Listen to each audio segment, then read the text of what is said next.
আসসালামু আলাইকুম। ডিসপ্লেতে একটি ছবি আছে। ছবির আমরা দাঁতগুলোকে কিভাবে সাদা করব, হলুদ দাঁতকে তা দেখাবো অ্যাডোবি ফটোশপের মাধ্যমে। আমরা অ্যাডোবি ফটোশপের কুইক সিলেকশন টুলটাকে আমি সিলেক্ট করে নিব। সিলেক্ট করে যতটুকু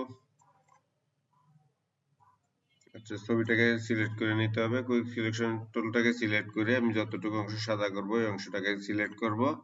এরপরে কিবোর্ড থেকে কন্ট্রোল ইউ চাপবো। ইউ চাপলে এই ডিসপ্লেটা আসবে। এখান থেকে আমি এখানে ক্লিক করে ইয়েলোটা সিলেক্ট করে নিব। এই অপশনটাকে আমি -100 করে দিব আর লাইটনেসটাকে +100 করে দিব।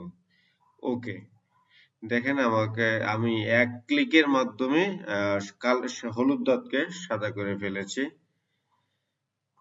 ধন্যবাদ আমার এই ছোট্ট ভিডিওটা দেখার জন্য।